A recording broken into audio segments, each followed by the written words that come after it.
we're going to be covering very advanced physics and very advanced mathematics and concepts and esoteric symbolism and things like that involving the new movie Interstellar. This is going to be a spoiler alert. This is going to be somewhat of a lengthy video, but it's, like I said, it's going to get very in-depth to the underlying messages and the truth behind the movie Interstellar. So let's check it out. The reactions from the crowd after watching the movie, it was just, everyone was stunned and, you know, just basically, you know, jaw on the floor, had no idea what, you know, to make of the of what they had just seen. So struggling to grasp the message being conveyed in the movie. So, and it had many paradoxical implications and very deep and profound spiritual foundation as well of the whole concept. So in the movie, Dr. Mann says Dr. Brand's equations couldn't reconcile quantum mechanics with relativity. The equation couldn't reconcile relativity with quantum mechanics. You need more. More what? More data. You need to see into a black hole. The laws of nature prohibit a naked singularity. Not only is that true, if a black hole is an oyster, then the singularity is the pearl inside. The gravity is so strong, it's always hidden in darkness, behind the horizon. That's why we call it a black hole. Okay. If we see beyond the horizon, we can't. There's some things that aren't meant to be known. The movie kept showing that he could only solve for half of the equation and couldn't solve the problem of gravity. Trust me. I'm going to find us a new home. By the time you return, I will have solved the problem of gravity. And that his attempts were with one, nay, both hands tied behind his back.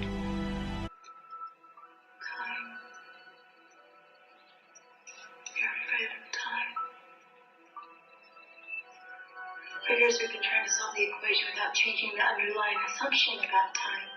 And? That means each iteration is an attempt to prove its own proof. It's recursive, it's nonsensical. Are you calling my life's work nonsense?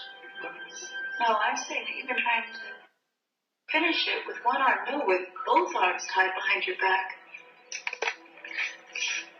And I don't understand why. Another plan, can we take this point up at another time? I want to talk with my daughter. Stepping out into the universe, we must confront the reality of interstellar travel. We must reach far beyond our own lifespans. We must think not as individuals, but as a species. Do not go gently into that good night.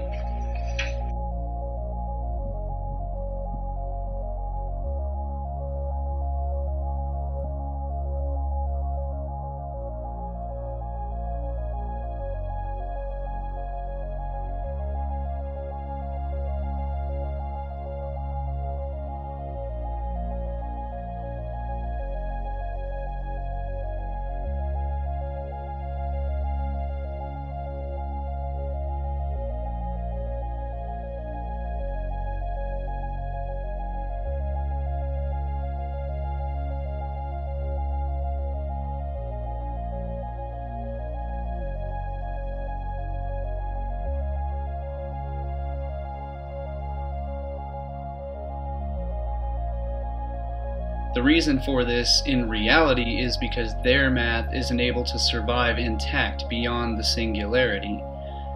Thus the fallacy that information never escapes the gravity of a black hole. This is not the case when considering things like vortex-based mathematics and the obvious toroidal structure of this universe, where light, or information, simply comes right back out the other side, as a white hole.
Are we missing one person? Oh, yeah. Gotcha. Okay, so here we go. We have the vortex. We ready? Okay. A vortex is compressing and it's decompressing. Okay? This is it going in at the top, coming out at the bottom. Remember the gold, the emanations. This is what everyone else lost and forget. Every physicist, every scientist, every mathematician didn't remember that right there. Okay? There's something driving this thing, and it's coming out of the center. It's a higher dimensional energy. The universe can be quantified in whole numbers. The number 9 is the spindle around which everything revolves diagonally in logarithmic spirals. So there's the number 9 shooting out in multiples of 7. A tornado is more powerful than a nuclear bomb. What devastated Kauai but a tornado? Okay, which is a vortex. Now the reason I did this is that a tornado is based on the word toroid. Okay, and our body is called a torso. And that's what we're modeling as a toroid. This is called a toroid coil. Okay, and this is called toroidal pinch, where it gets very small in the center is a toroid. Now the universe, they say a black hole disappears into nothing, but a black hole turns into a white hole. It decompresses out. Okay? Here's the Earth's magnetosphere in a toroid. Okay? These are all based on a vortex. Okay? Now, this is called a funnel. Are you having fun? And there's the dandelion puff principle. How the universe reprocesses itself, because I'm saying it's an ecological system. It comes out the nozzle, the jet, which is right through here. Nature's hourglass. And decompresses, okay, and these are toroidal field coils, and decompresses and purifies, and it comes out again, all over again, to continue the process. Okay? Time ratchets is forward. These are just other things I put. Okay, so let's look at a toroid. I'm going to ask you to be our new assistant. Yes. Would you please spin that and make that into a vortex? Do you have to stand up and spin it? No. No, he'll do it. No. There you go. Okay, get it going faster, faster, faster, faster. Okay. Okay, and stop. You just start, move your hand, move it only in the center. There you go. There is your tornado, there is your vortex. It's compressing, going through the singularity where the energy shoots out from, and going out the white hole, and it'll come back and go again in a closed loop cycle that's ecological. And that's how the coil is made. But it's not made like this. It's made almost straight lines around the invisible 9 that it's spinning around the vortex. I'll show you how to do it real fast. You just spin water before you drink it. Yeah, no, a lot of people sell machines that do that. So there's...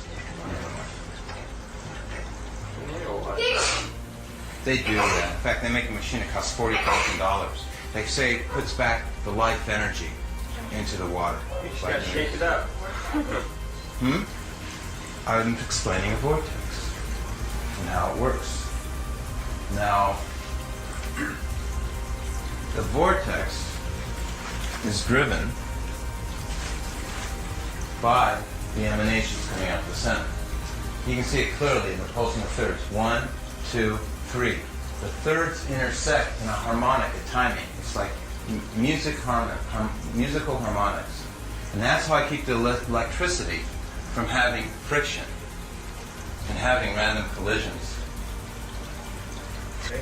I think you're about to discover some new things that are... Everything you should know. Okay. It's like nothing new. Here's your 396s in the center. See your 396s always in the center? Remember I said we leave it alone? 396, 693. It flips. First it goes 396, and remember I said it flipped? 693. Here's your 1, 2, 4, 8, 7, 5s going in. So this is one winding.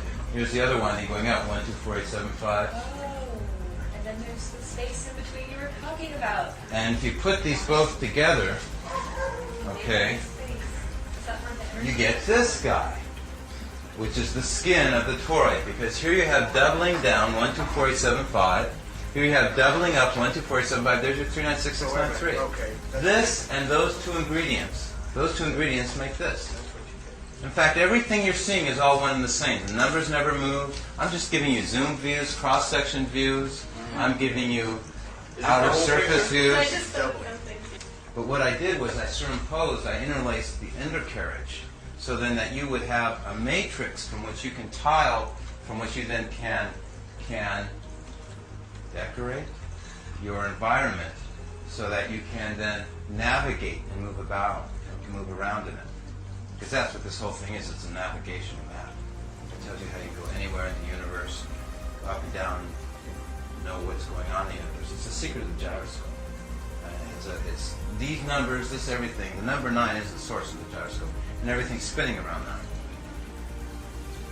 Okay, everybody ready? So I'll explain to you how it works. Now, remember we were going to say that it is a... Okay, so you now see that this is the skin. So these tiles really get bigger and smaller. See how they're longer here and wider out here? But here I had to make them just like a grid cloth to keep it simple. Okay? Otherwise they would have been getting bigger. Okay?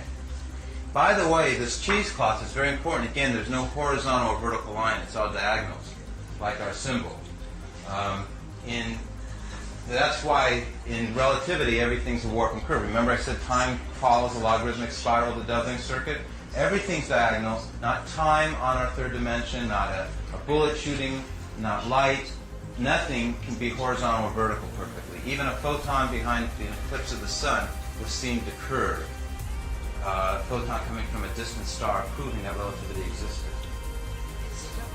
Okay, so here again, we are looking at, so when they do math made out of horizontal, vertical lines, you get a quad rule sheet of paper and you calculate things, that's totally false. Because if you get a quad rule and you put it diagonally, everything diagonally, it's not squares, it's diamonds. When everything's a diamond, then you can pick up your calculations, you can go off that end, and you can go through a hole and come back out the other end. And you can actually be the toroid. Does everyone follow that? Okay, I'll show a picture of that too. Everybody can say, no, I didn't follow that. But this is what it looks like. This is what I mean going through the hole. Okay, so on diamonds, you can go off the page this way, and you're really coming back in around, and you're coming back out the other end. Are you making a virtual reality of all this information so you can kind of get inside it? It's something you can do. Okay. Okay, we need someone to do this. You said you don't want to get left out. No, actually it needs to be modeled on a computer, because that way you can see when you start with the number how the energy vibrates. When you have a motion here, it goes over to there. You're going to have fun on that when we get to that, showing vibration and motion. Okay, so everything's spinning around the 9. Why? Because the ether-on magnetism, that invisible field, is displacing everything, creating the vortex. Okay, and you have the doubling circuits, and they come around, contract. So, I think we'll start right now on that vibration that you'll have fun with, and that energy. You know? You would have liked that anyway. That's dealing with the letters in the name of God in harmonics. And they all have numbers. Okay?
Mathematicians call this pattern the torus.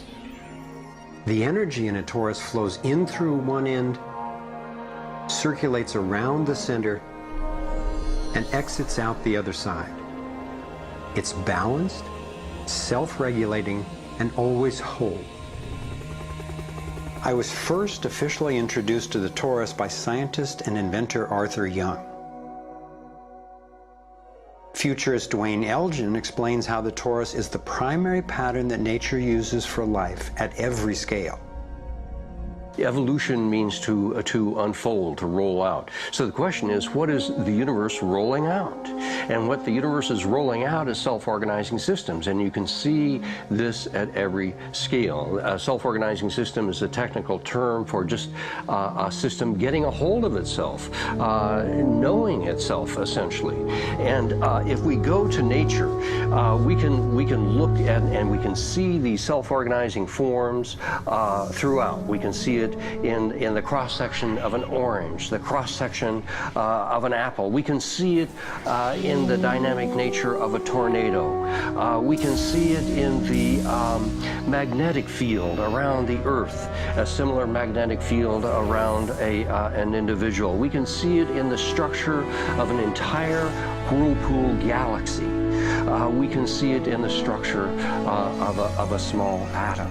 At every scale, throughout its entire history, the universe has one single project. It's growing toruses. The universe is a torus growing factory.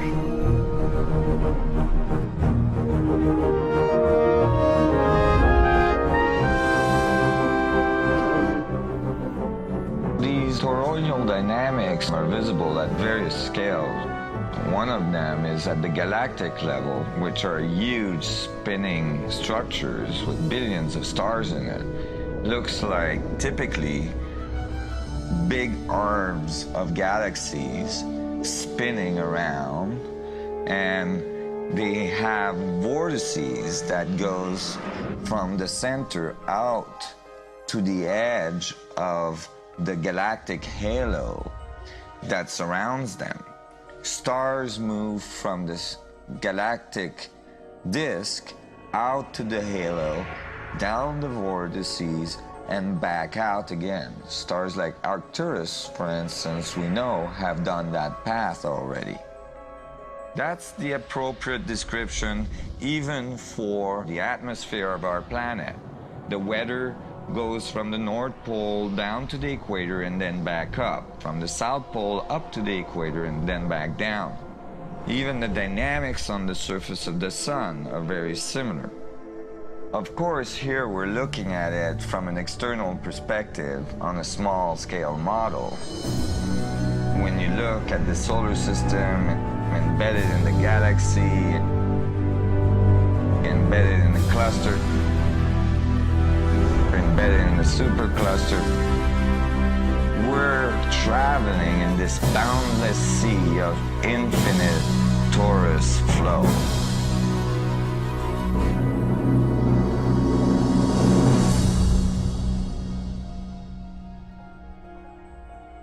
The torus is like the breath of the universe. It's the form that the flow of energy takes at every scale of existence. But there's also an underlying structure in how the flow fits together, sort of like a skeleton. It's called the vector equilibrium, a term coined by one of the 20th century's greatest thinkers, Buckminster Fuller. Inspired by Fuller's visionary work, I spent decades researching the dynamics of the vector equilibrium and the torus. I became so excited by the potential of the toroidal energy form that in 1997 I co-founded a multidisciplinary think tank called the Sequoia Symposium to study the pattern and explore its applications. Our collected research convinced me that the torus and the vector equilibrium are primary patterns, fundamental to the creation of the universe at all scales. At the Sequoia Symposium gatherings, I learned of inventors who claimed they were using the torus dynamic as the basis for devices that generated energy without combustion. This revolutionary development, accessing what's sometimes called zero point or radiant or free energy, is now being called most simply new energy technology. Given that so much of the suffering in our world is the result of lack of access to energy, I realized that free, unlimited, clean energy would be one of the greatest breakthroughs in history. It could not just improve, but actually transform the quality of life on this planet. So I began to wonder who else knew about this pattern, or about this powerful potential energy source. Some of the scientists at the symposium showed me how the torus has been encoded by different cultures for millennia. Apparently, ancient cultures had embedded this code in the most enduring forms then possible, in stories, in icons, in alphabets, and buildings. Here we are at one of the world's oldest sacred sites, the Osirian Temple at Abydos, Egypt. Very little writing is found in the Osirian Temple. However, there is one very significant piece of information in that temple. It is a very faint but clear and precise drawing. It's not etched into the rock, it's not carved, it's burnt into the atomic structure of the rock in some extraordinary way. Nassim has decoded the Osirian symbol in 3 dimensions. Since our world is not two-dimensional, it makes sense that codes relaying information about our world also wouldn't be limited to flat designs. His 3-dimensional version of the Osirian symbol starts with the vector equilibrium, a perfectly balanced force field with 12 equal energy lines radiating out. They stabilize its center like the 12 spokes of a wheel. The primary pattern of balanced energy flow around this structure is the torus.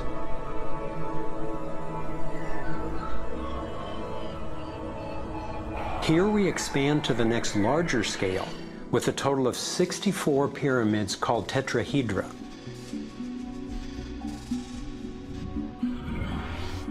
If we then put spheres in representing the toroidal energy field surrounding each of the pyramids, and then we drop away the pyramids,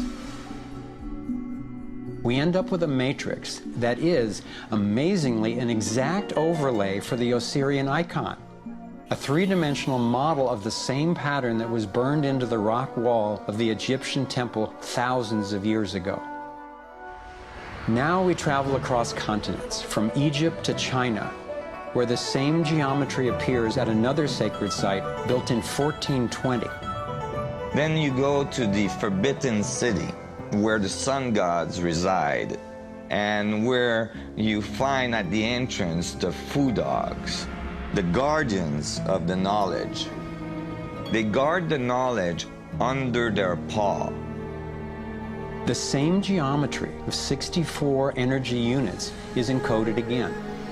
I started wondering, is it just a coincidence that the exact same design appears in significant places on 2 different continents? But then Nassim showed me that this geometry of 64 is encoded time and again in cultures across the centuries and from all over the world. The Hebrew Kabbalistic tree of life creates the same structure we just saw, with the vector equilibrium again embedded at every level. The ancient Chinese system of wisdom called the I Ching is based on 64 hexagrams, symbols with 6 lines in a set, some continuous, some broken. These can be put together as the 6 edges of a tetrahedron, and together would form the 64 tetrahedron crystal.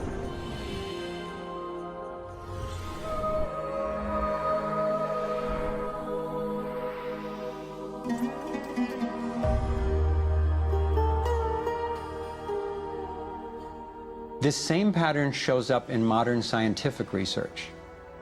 The double helix has an alphabet of 64 codons that are used to encode our human DNA. I had seen that there was advanced knowledge of the living geometry of the universe thousands of years ago, but how on earth did they know about it? Most of the stories of ancient Egypt and Mayan and Incas talk about sun gods coming to the earth and teaching them engineering and writing and all of their science. I started to wonder if all these sun gods were not advanced civilization coming from another part of our galaxy. These texts and many ancient cultures describe them as coming in flying boats, or in the Vedic tradition, flying machines, and so on. There is many mention of these sun gods coming through time.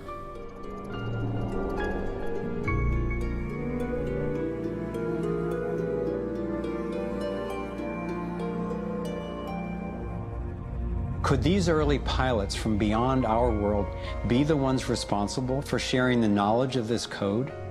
Could they actually be tapping its power to propel themselves through the cosmos? This isn't where I thought my research would lead me, and these notions were rocking my world.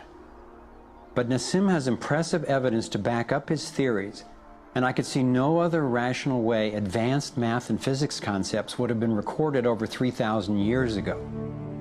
I sought out one of the most knowledgeable investigators, Dr. Stephen Greer, the founder of the Center for the Study of Extraterrestrial Intelligence.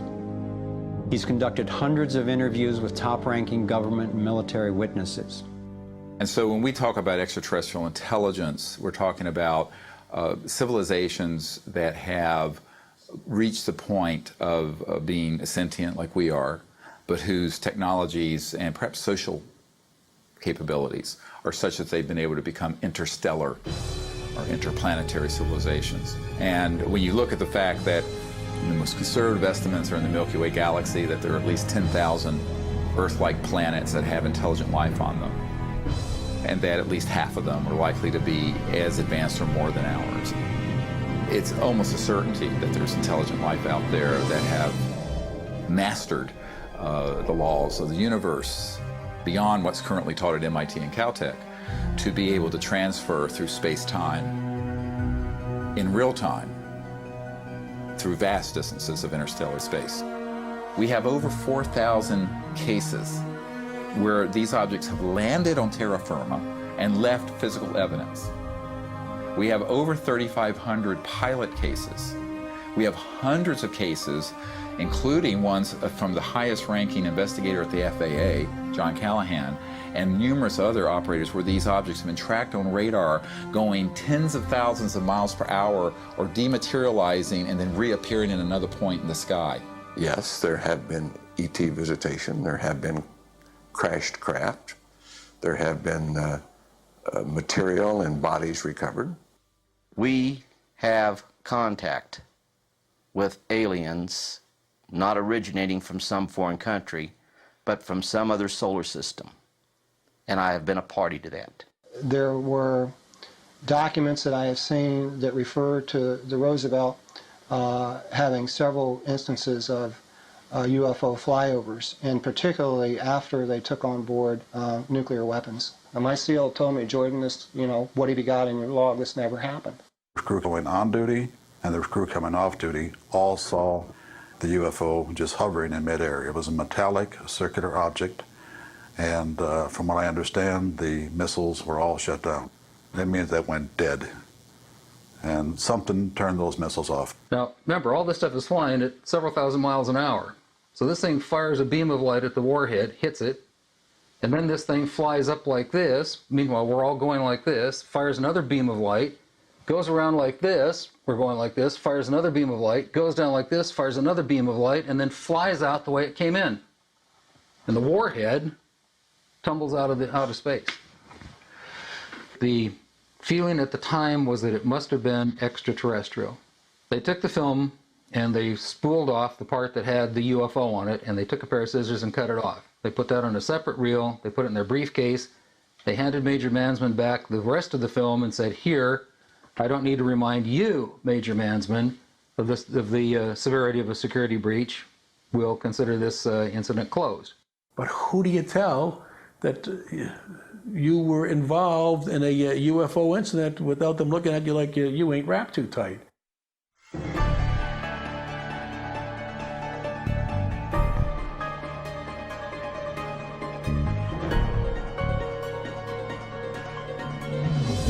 Out of all of the evidence for the existence of UFOs, one extraordinary phenomenon continues to astonish and inspire me.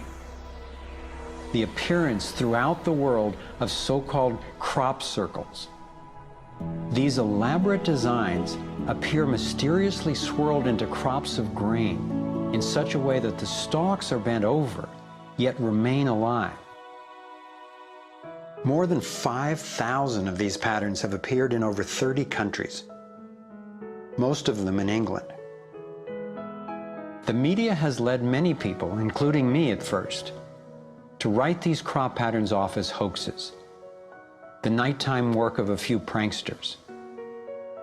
Of course, there have been faked versions, but those made by human hands are crude compared to the vast majority of these elegant creations.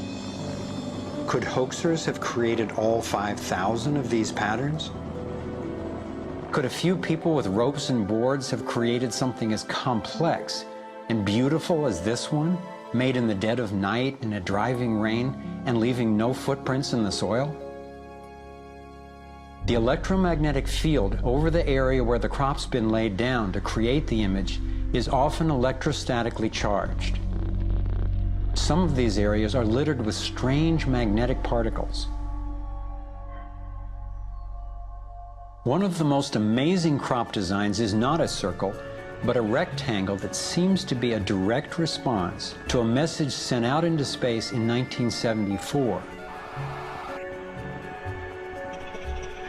The message was a radio signal depicting our planet's location in our solar system and Earth's people, in hopes that it might be received and interpreted by an extraterrestrial intelligence. 27 years later, in 2001, this crop design appeared in England, along with what could be a self-portrait of the sender. This message matches the format of the NASA signal and describes a different solar system from ours, a picture of the sender, non-human DNA, and a microwave antenna they apparently used to communicate, rather than the radio antenna that we used.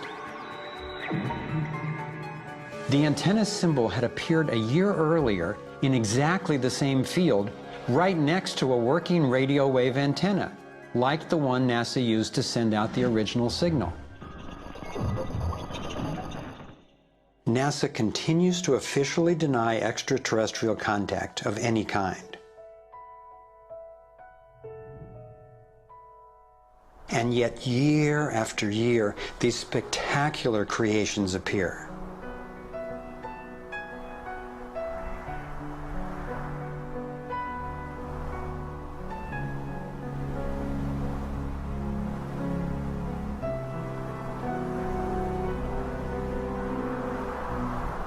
So what might these remarkable designs mean? Here are some two-dimensional versions that seem to be revealing the torus in 3D.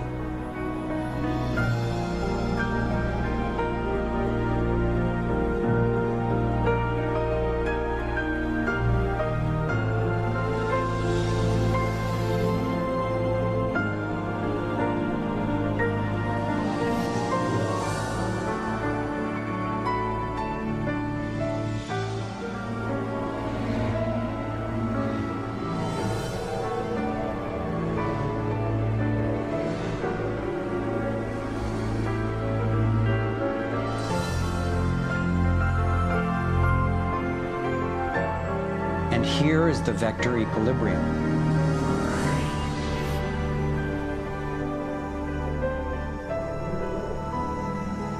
And the related pattern of 64 that we saw encoded in the arts of so many ancient cultures.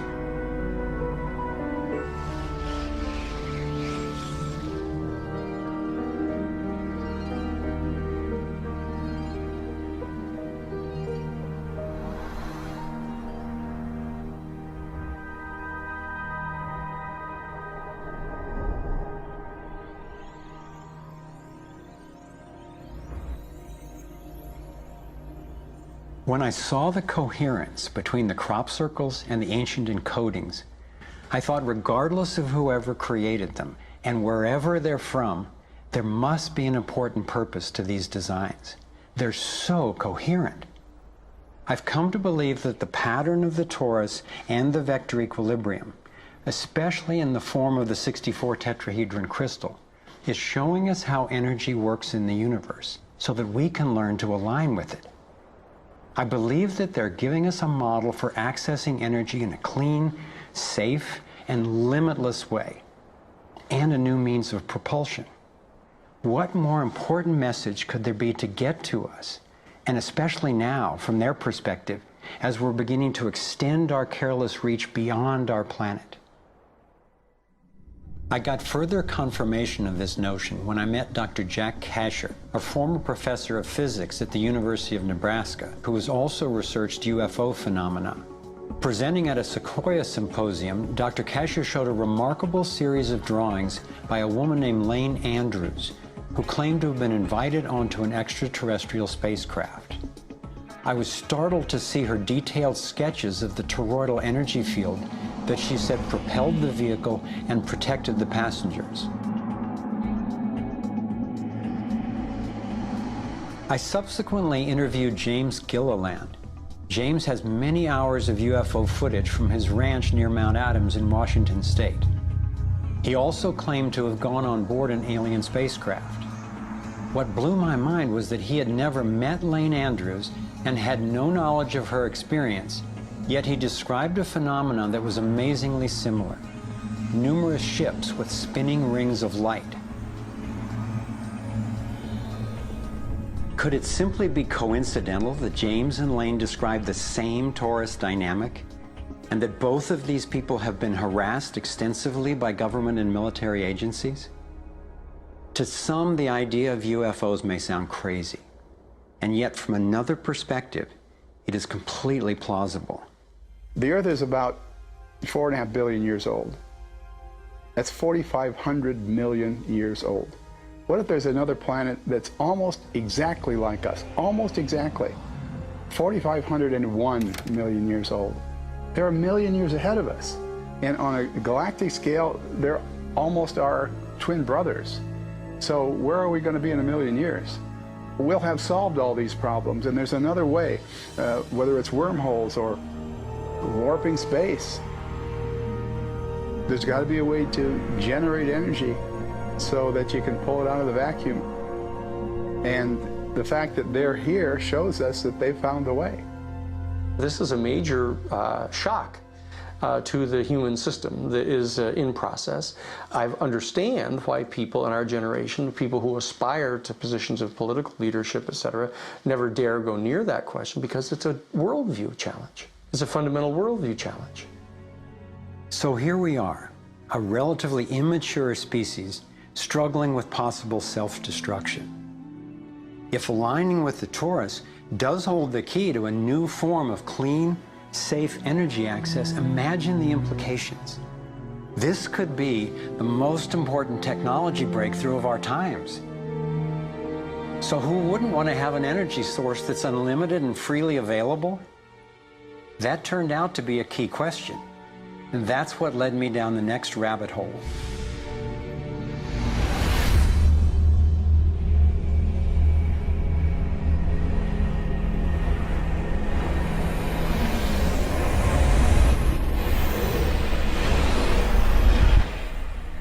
It turns out that scientists as far back as the early 1900s have been developing alternative ways to access electricity without combustion. Nikola Tesla believed he had tapped into what he called radiant energy. Many scientists believe he was accessing what's now called free energy. But before Tesla could finish the project, his financier, banker J.P. Morgan, who had a monopoly on the copper used for electrical lines, recognized how Tesla's invention could transmit electricity without wires. He then shut down Tesla's funding. Tesla's lab was burned down and he was ostracized, all for trying to implement his vision of unlimited energy for everyone.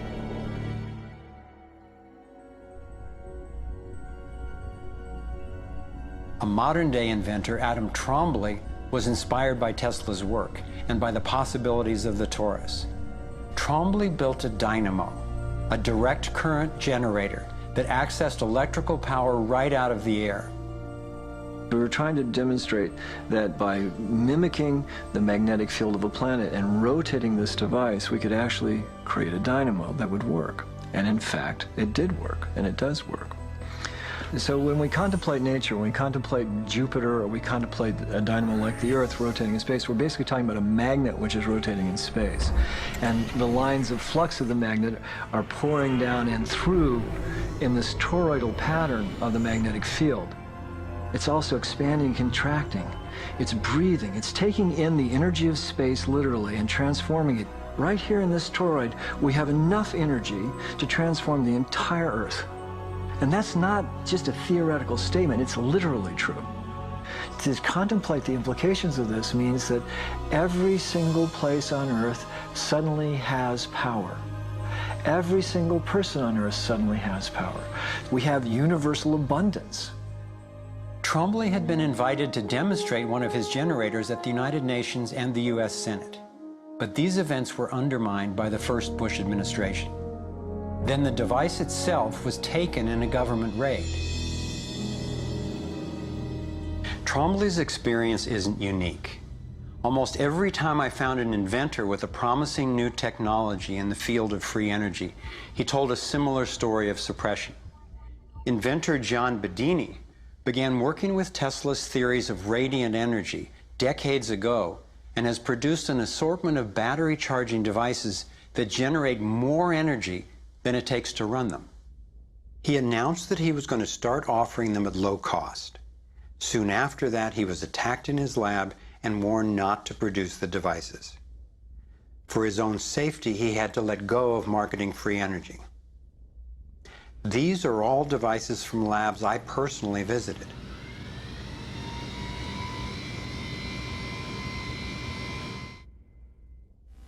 Now.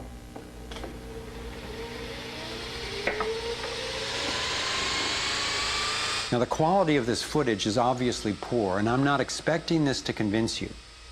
My point is that being there with these inventors, accompanied by experts, and seeing these new energy devices in operation convinced me that the technology is real.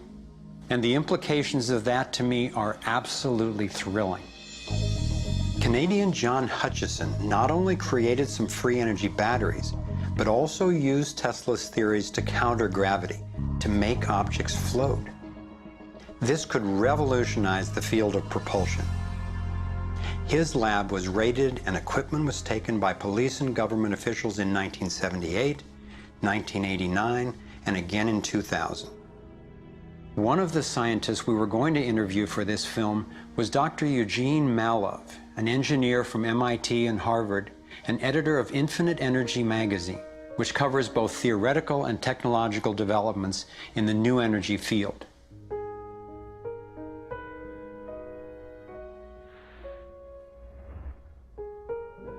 Dr. Malov was mysteriously beaten to death in 2004. If these inventors were all hoaxers and charlatans, I wondered, why are they being suppressed so consistently and so brutally? I asked free energy inventor Adam Trombley why he thought this technology was being suppressed, and if the UFO phenomenon was related. We've had major military people at great risk to themselves say, yes, these things are real. Why do you think the military-industrial complex doesn't want that statement to be made? Because you start thinking about what kind of technology is behind that. That's the bottom line. The suppression of UFO phenomena is hand in hand with the suppression of so-called free energy. The energy is extracted from the fabric of the space around us, which means it cannot be metered. That is a direct threat to the single largest industry in the world, energy. It's goodbye ExxonMobil, goodbye oil, goodbye coal, goodbye linear transmission of electricity through power lines, all that gone. Unfortunately, it's someone's $200 trillion piggy bank. The proven oil and gas and coal reserves are worth north of $200 trillion.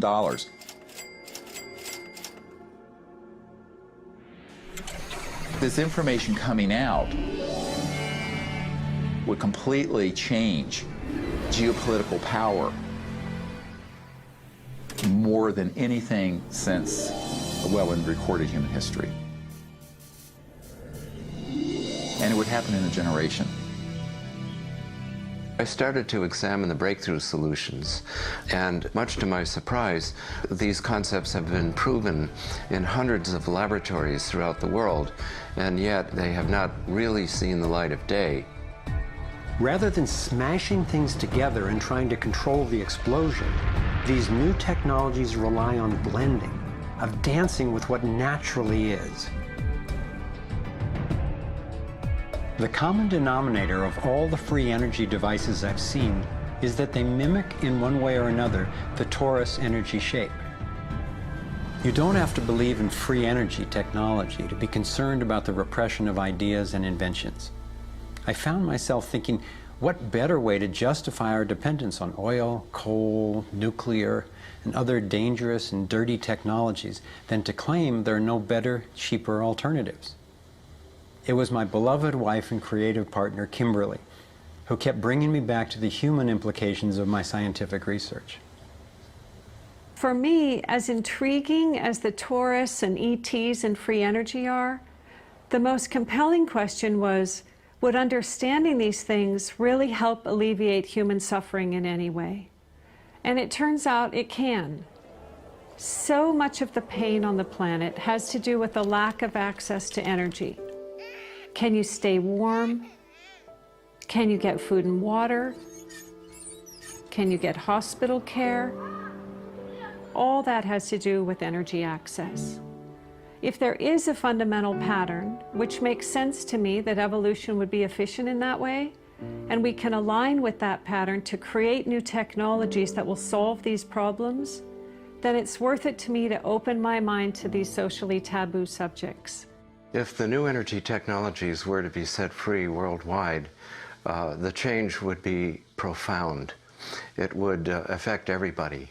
It would be applicable everywhere. These technologies are absolutely the most important thing that's happened in the history of the world. So given the stakes, I decided to ask who's benefiting from suppressing scientific research? Whose wealth and power are threatened by access to clean, free energy? Who has a motive to set up a world where so few have so much and so many have so little? As an independent researcher, I followed one of the cardinal rules of investigative journalism. If a story doesn't make sense, follow the money.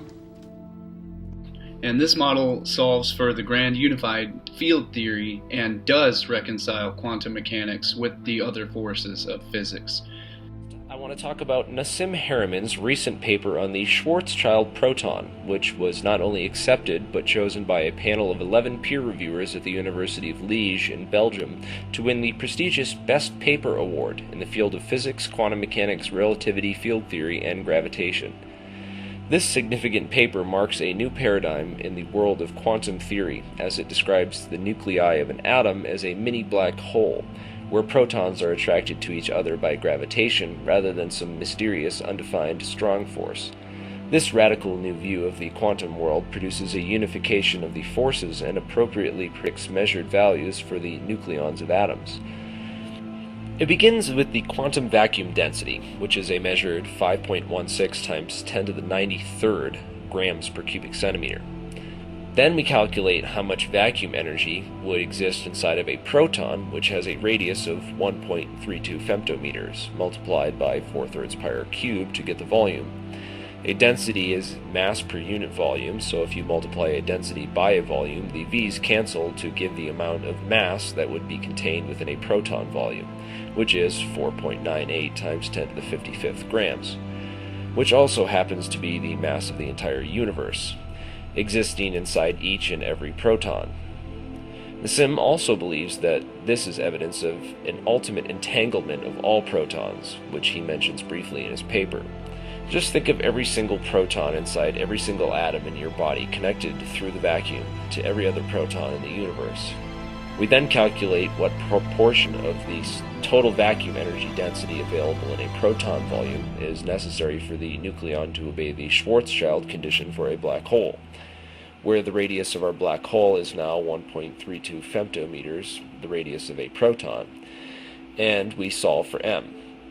The mass needed to obey the Schwarzschild condition for a proton radius of 1.32 femtometers is 8.85 times 10 to the 14th grams. Harriman then uses this mass to calculate the gravitational force between two contiguous Schwarzschild protons using the semi-classical approach. We yield a gravitational force of 7.49 times 10 to the 47th dynes.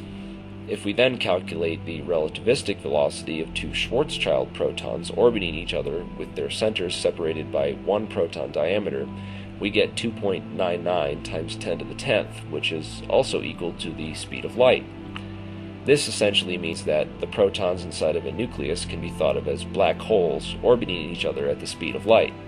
A fascinating concept. If we then calculate the period of rotation of this system, we get 5.55 times 10 to the negative 23 seconds, which also happens to be the characteristic interaction time of the strong nuclear force. So apparently the strong force is actually quantum gravity at work due to the black hole nature of the Schwarzschild proton. Now it turns out if we plot every object in the known universe onto a logarithmic scale of mass versus radius, we find an approximate linear progression. Oddly enough, the Schwarzschild proton sits almost exactly on this line, while the standard model proton sits far outside, suggesting that the standard model is incorrect after all. I also liked how Nassim showed how one can obtain similar results by using the proton volume to Planck volume ratio multiplied by the Planck mass to get the same result of 4.98 times 10 to the 55th grams, the entire mass of the universe inside every single atom. This is important because the Planck length relates directly to the Fibonacci number and phi golden ratio, which is a key mathematical element in all self-replicating systems. The question is, what is replicating itself, and why? The answers to these questions and more are coming. This model is a self-regulating unified whole as portrayed in all the ancient spiritual sciences. What the movie portrays is that ultimately the science cannot be reconciled without the existence and the inclusion of spirit. You want to follow my heart? But maybe we've spent too long trying to figure all this out with theory. You're a scientist, friend. So listen to me. When I say that love isn't something we invented, it's observable, powerful. It has to mean something. Love has meaning, yes. Social utility, social bonding, child rearing. We love people who have died. Where's the social utility in that? None. Maybe it means something, or something we can't yet understand. Maybe it's some evidence, some artifact of a higher dimension that we can't consciously perceive. I'm drawn across the universe to someone I haven't seen in a decade, who I know is probably dead. Love is the one thing we're capable of perceiving that transcends dimensions of time and space. Maybe we should trust that, even if we can't understand it yet.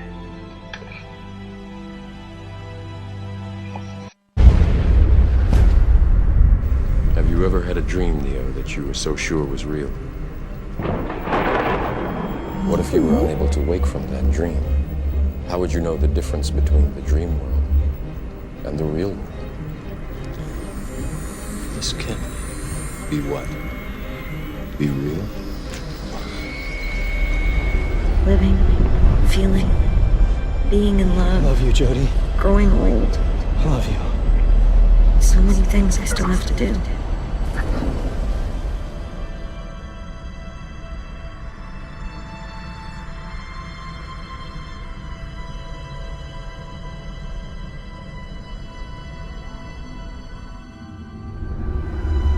Other side. Another world. universe.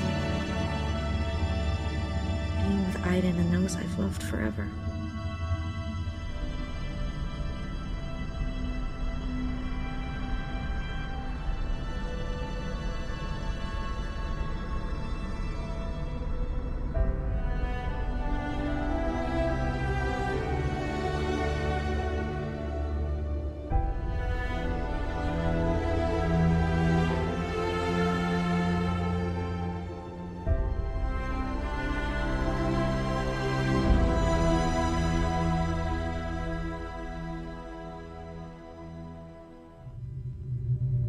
There's a world out here. A whole universe of forests and lakes and mountains and rivers. It's all around us. You just have to listen carefully to hear its whisper. Neither heaven nor hell. There's no God or devil. Just a place where we continue to exist after we die. My soul explores it endlessly, and I've still only seen a fragment of it. I can be everywhere and nowhere. I can dissolve into nothing or become whole again. I can merge my soul with others or be more alone than any human being has ever been. All this is possible merely by the force of my will.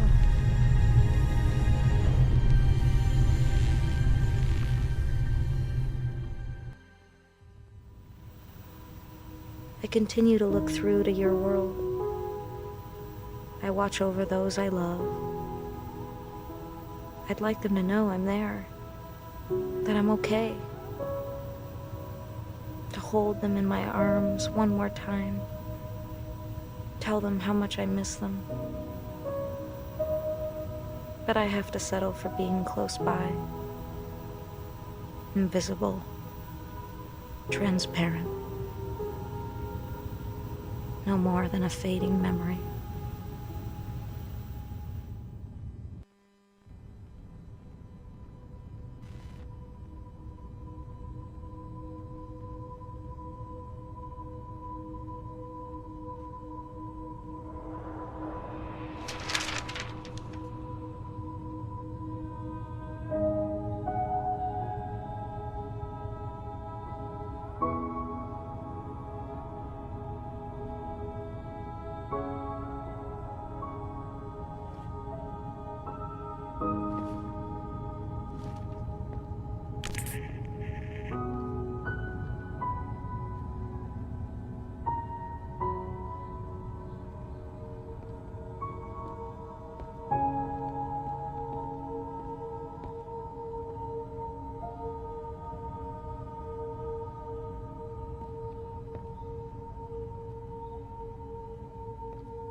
I know what has been and what is yet to be. I know all the possibilities. I can see the darkness coming. I must stay a while longer. There is still a part to play before I can leave to discover what lies beyond.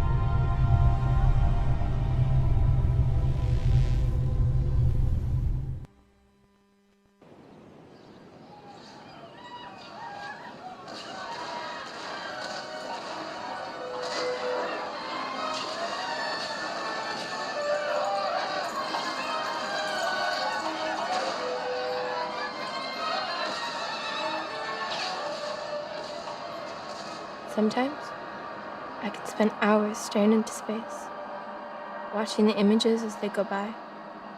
They play over and over again, like a TV that's never turned off. I don't know why I'm seeing all this, but there's one thing I do know. It all really happened. When I'm alone, I listen to the voice inside my head. She talks to me. She says there are things I need to know. Sometimes I shut my eyes and it's as if I could fly. I can go through walls. I see beautiful colors around people, and I discover faraway places without ever leaving my room.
This is what creates the Tesseract cube of time-space, placed within a 5-dimensional reality as portrayed at the end of the movie.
So at one point during the movie, I had a very profound realization, and I said, holy shit, this is exactly everything that I had written over a year ago. In what we may wish to call the beginning, we were already so far evolved that we were literally infinite creation, infinite beings. We created ourselves in our own likeness through the universal laws of the golden ratio 1.618, through these fundamental laws of infinite creation, number, mathematics, and sound. In what we may think of as our past, in order to experience the illusion of evolution back into our true selves as infinite creation, in what we perceive to be our future. It is then that we remember that we created ourselves, and we also create all that exists in this manner. Everything that has ever been created and ever can be created already exists right here, right now, in this moment, simultaneously, within our true self. The omnipresent infinite creation, the Ouroboros, because we can think of it as the past and the future, and when you warp that, as in the movie, you warp that, it comes back around. Time is cyclical. It is in cycles. Just as in the movie they portray the wormhole being 2 points in space, the past and the future, and they rejoin to connect, to become one. And of course, time is not two-dimensional. So when you, instead of being a sheet of paper, you fold it and it becomes spherical. And the wormhole becomes like a worm through an apple, going from one point to another, infinitely, parallel to each other. Is there any possibility? Who knows? Some kind of way we can maybe how much in a black hole for getting back in years. Don't shake your head at me. Time is relative, okay? It can stretch and it can squeeze, but it can't run backwards.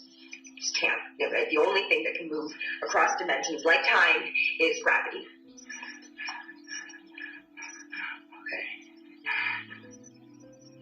The beings that led us here, they communicate through gravity, right? Yes. Could they be talking to us from the future?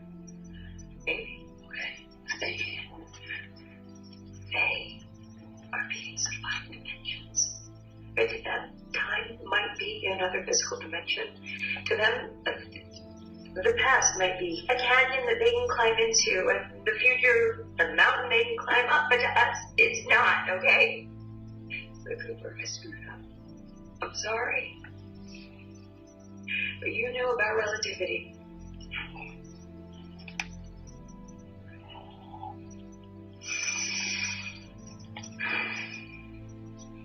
My daughter was 10 years old. Couldn't teach her Einstein's theory to why that. Couldn't you have told her you were going to save the world? No.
Now we have the Rosetta mission to Comet 67P Churyumov-Gerasimenko, and the ESA scientists are once more left scratching their heads in confusion. The comet was much rougher and more oddly shaped than anticipated, and when the Philae Launder bounced off the surface, it was admitted by team members that we failed to explain the rebounds, and the higher strength material was a surprise to us. The firm belief that comets are primordial and the source of the water on Earth requires that our eyes are deceiving us. As one of the Philae team said, it's rocky-like but not rock.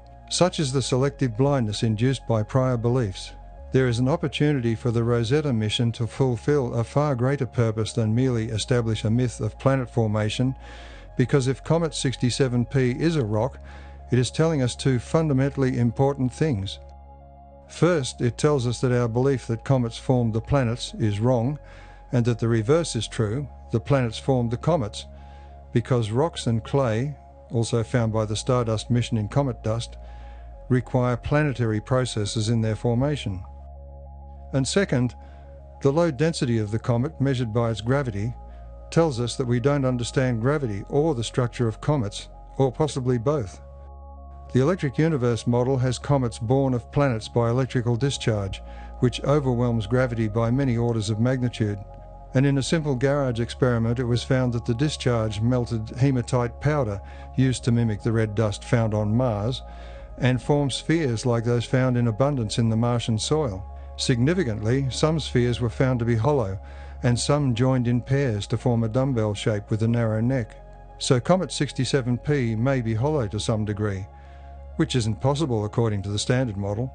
But perhaps of most significance is the implication for basic physics and our understanding of nature and the universe, because nowhere will you see it acknowledged by physicists that they don't understand why matter has mass.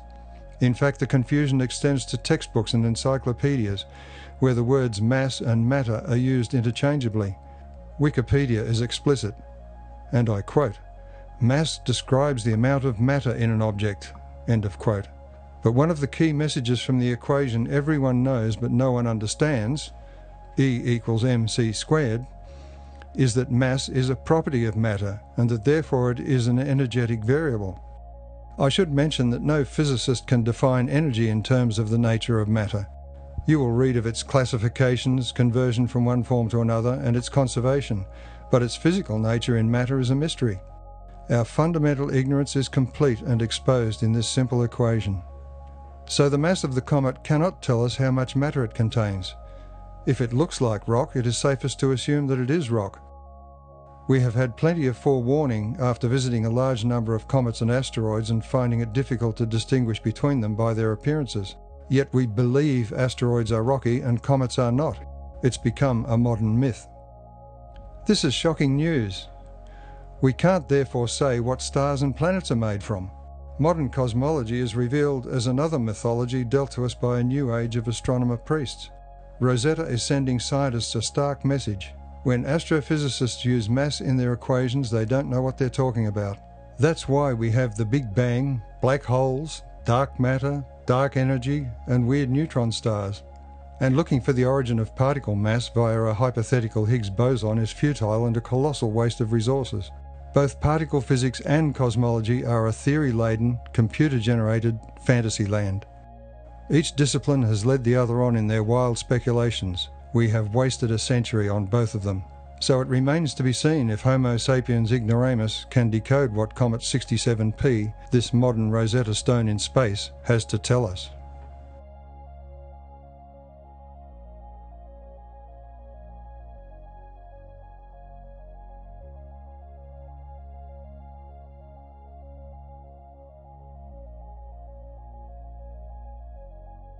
Scientists are celebrating at the CERN laboratory in Geneva tonight after the announcement that theoretical particles they dreamt up on a blackboard in the 50s might possibly, could maybe, be worth billions more in funding and jobs for the boys. The "God, I can't believe it could cost this much money to only possibly find something" particle, or Higgs boson, is a tiny subatomic particle that gives credibility to fantasy theoretical physics and myopic gravity universe cosmology. To find out more about the theoretical theory of the theoreticians, we asked one of the leading scientists at CERN to tell us where all the money went. Thank you. Most of the universe is empty space, except for the 99.999999%. That's plasma, electromagnetic fields, electric currents, and stuff we don't pay much attention to. So, it's all empty space, man. Honest. Which is a shame, because our bizarre mathematical model of the universe requires much more stuff than there actually is. And I mean much more, man. Way more. Our sums are just not a bit off, dude. We're missing 80% of the fucking universe, man. So, we decided it was full of Higgs bosons. Easy as that. Well, there you go, just like that. And after 50 years and billions and trillions of dollars later, we think we might have found some. I know, astounding, isn't it? Well worth the Nobel Prize. What new things have we learned? Well, we've learned there may be things about our theories that might be or might not be correct. It's a great day for theories about physics, and discovering that we might have found something has been very lucrative for us. In fact, if it wasn't for theories like this and others like the Big Bang, black holes, dark matter, dark energy, and so on, scientists all over Earth might well have to definitely find something for much less money. I think, given the scale of what we might have possibly maybe discovered, the billions and billions it cost have been very, very well spent. And I mean that literally. It may now be possible to predict with great accuracy the funding of billions of dollars more projects looking into theories of what things might be. Yes, it's a momentous day for things that might be or probably could be. So, we shall now look for particles that are worth much, much more money. In theory, at least. Why? Have you ever wondered why we're destroying our beautiful planet and ourselves with it? At first, the answer to this question may seem an impossible riddle to solve, but in reality, all you need to know to answer this question is that a technology can be based upon life or death, implosion or explosion, compression or decompression, gravity or levity, love or hate, fire or water. The technologies used in our modern world have been intentionally chosen by the entities that are controlling our society in order to enslave the human race to their death machines and cause us to destroy every living thing on planet Earth, including ourselves. To justify this, they have promoted and glorified the highly sensory-based and theoretical academic science taught in universities today. The academicians brainwashed at these universities would have you believe that the universe has a beginning and an end, a big bang to create it, and a gradual heat death to destroy it. However, these statements are poverty consciousness lies that have been fed to the academicians of the world by their deluminated masters. In reality, the universe is eternal, and if we choose to create a technology that harnesses the forces which cause the universe to work eternally, we will be able to create a society based upon life rather than death, and free ourselves from our current slavery to the military, industrial, banking, agricultural, medical, and energy corporations who have engineered the sheeple society in which we live today. A reality of limitless free energy, invincibility to all disease, and infinite abundance can be realized for all of humanity if that is what we demand. If you'd like to join me in creating this utopian reality, hit subscribe right now and share this video. I want to say a special thank you to Robert Ote and Matt Presti, and invite everybody watching this video to check the links below to see their respective websites.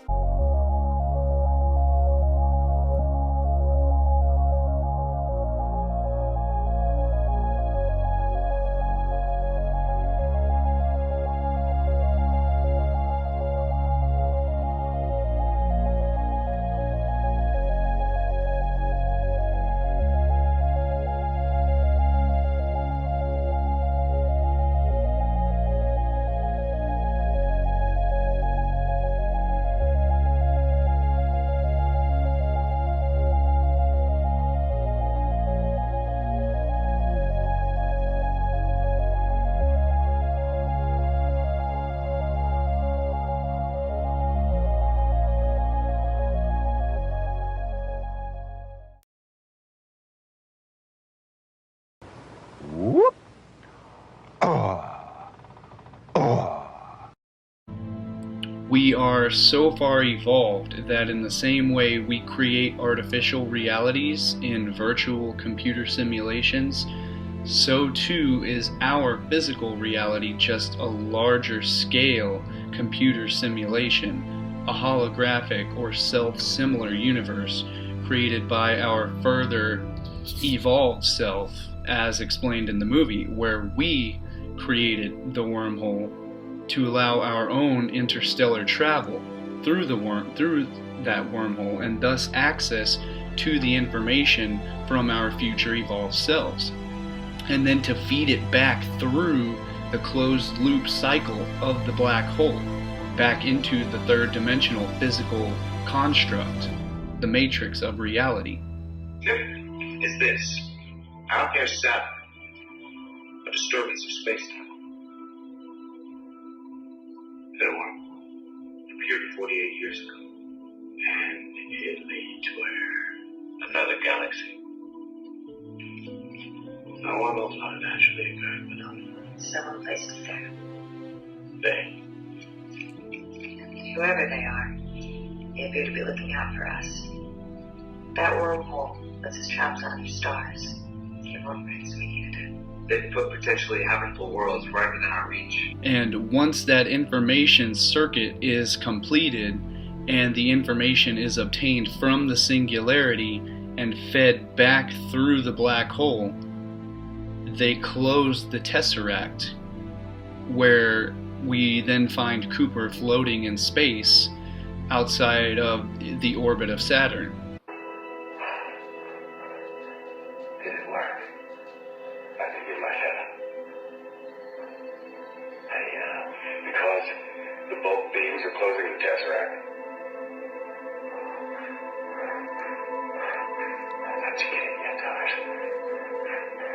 They're not beings. They're us. I've been doing for Earth. They're doing for me. For all of us. Cooper, people couldn't build this. No, not yet. One day. Not you and me. The people. A civilization that's evolved past the 4 dimensions we know.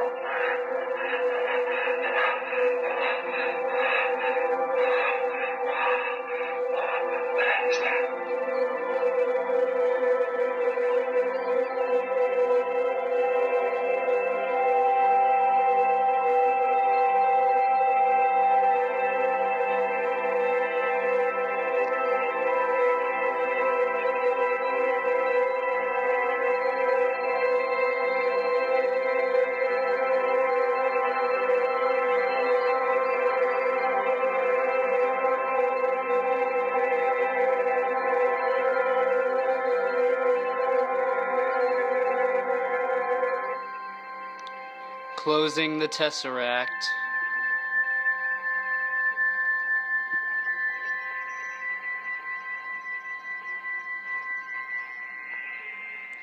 Out through the hexagonal portal. Beyond the orbit of Saturn. Through the North Pole. After being sent back through the portal located on the North Pole of Saturn, being the hex or the Tesseract cube. The time cube, the portal to this, the gateway to this third dimensional reality matrix, which in ancient Hermetics, it's well known that Saturn is the keeper of the physical realm. Beyond Saturn, it is the intangible realms of spirit, because Saturn is literally the last planet visible to the naked eye, to the physical eye. So therefore, that is why Saturn is the keeper of this physical reality. He is known as Old Father Time. He is being the time tesseract, the cube, Saturn's symbol being the cube, and the hexagon, which can be found on the North Pole of Saturn. So the movie is showing us literally what has occurred in the past and what is occurring with our own evolution as a species, with the soul's evolution. The movie is portraying these esoteric concepts. Maybe instead of looking for a fundamental particle, we should start looking for a fundamental principle of division. We should start looking for a fundamental pattern of creation, because if we understand the pattern, we understand the principle behind the identity. Now we have the key to creation, the key to universal forces. I found eventually that the key was geometry. In a boundary is the possibility of infinite division, and thus infinities and finite structures are complementary. If our universe is expanding, then there must be something contracting, there must be some compression happening in order to get expansion. There must be a feedback between the expansion and the contraction. And the fact that we could start to see the information feedback loop between the radiative side and the contractive side starts to open a whole new field of physics.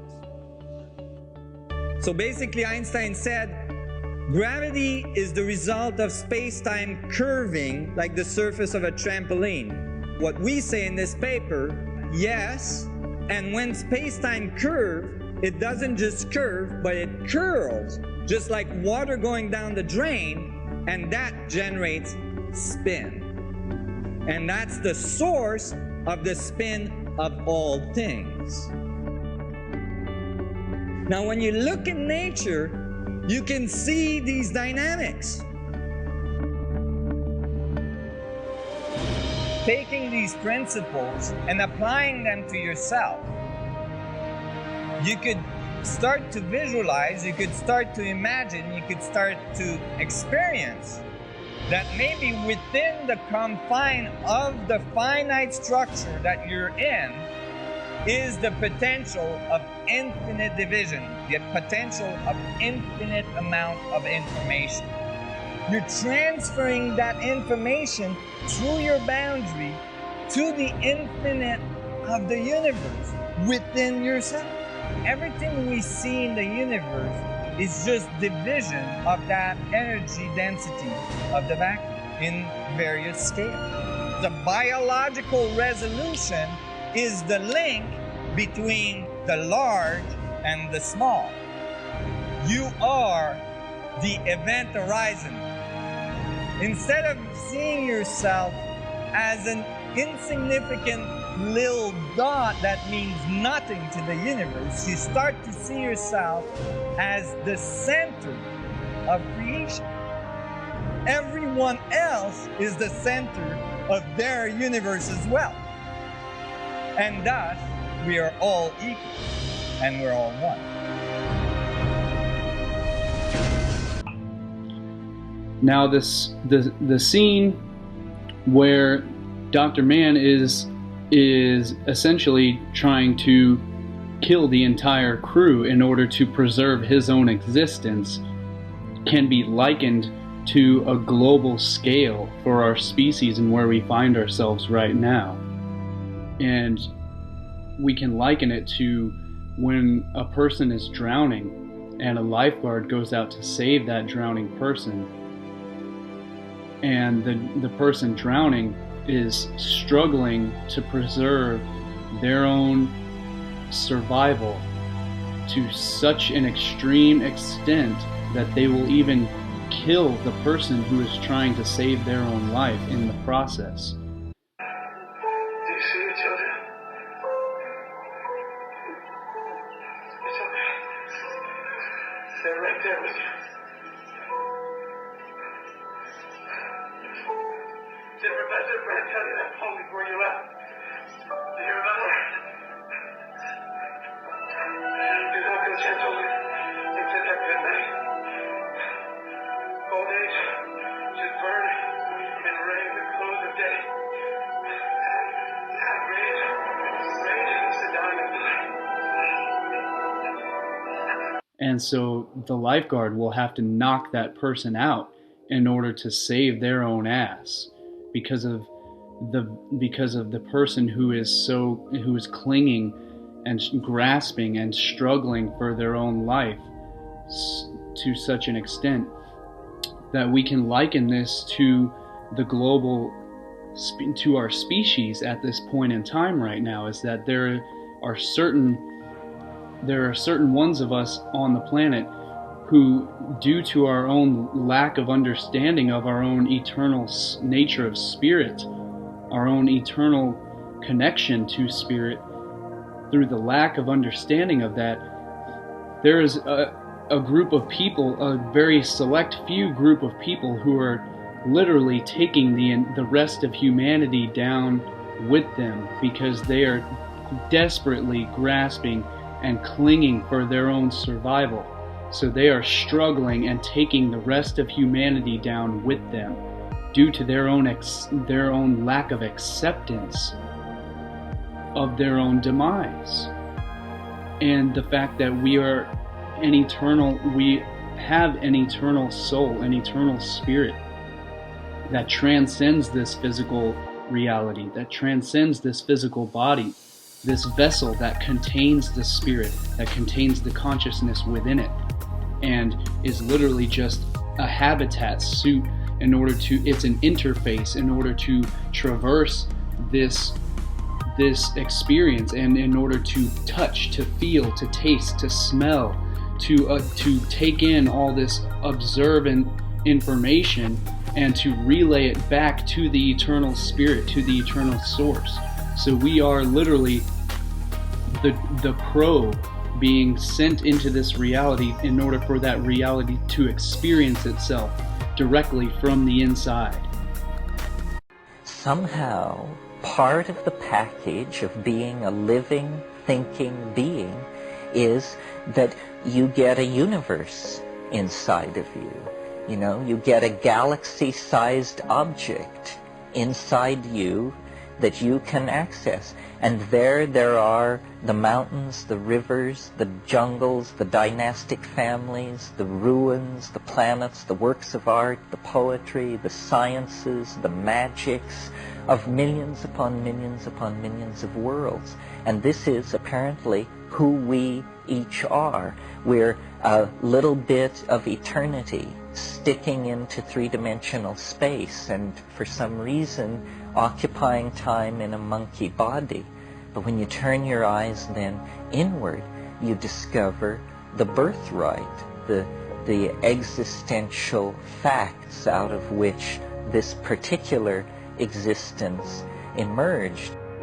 In the past 100 years, as these super technologies have been developed in the West, the smashing of atoms, the invention of radio, television, computers, immunology, so forth and so on, data has been arriving about the practices of Aboriginal cultures all over the planet, that they dissolve ordinary realities, ordinary cultural values, through an interaction, a symbiosis, a relationship to local plants that perturb brain chemistry. And in this domain of perturbed brain chemistry, the cultural operating system is wiped clean. And something older, even for these people, something older, more vitalistic, more in touch with the animal soul, replaces it, replaces the cultural operating system. Something not determined by history and geography, but something writ in the language of the flesh itself. This is who you are. This is true nakedness. You are not naked when you take off your clothes. You still wear your religious assumptions, your prejudices, your fears, your illusions, your delusions. When you shed the cultural operating system, then essentially you stand naked before the inspection of your own psyche. Desmond Morris called it the naked ape. And it's from that position, a position outside the cultural operating system, that we can begin to ask real questions about what does it mean to be human? What kind of circumstance are we caught in? And what kind of structures, if any, can we put in place to assuage the pain and accentuate the glory and the wonder that lurks waiting for us in this very narrow slice of time between the birth canal and the yawning grave?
Back from our initial probes. We sent probes into it. We sent people into it. 10 years ago. The Lazarus missions.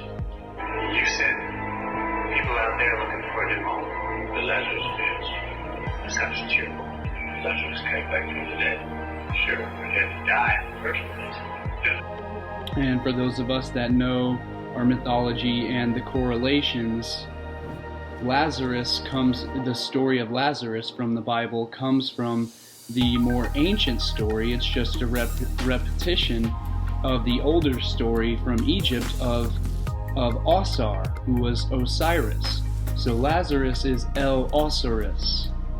And Osiris was slain and had gone to the underworld, which is representing the winter season when it goes to the underworld, and then he was resurrected, which is the same story as Lazarus.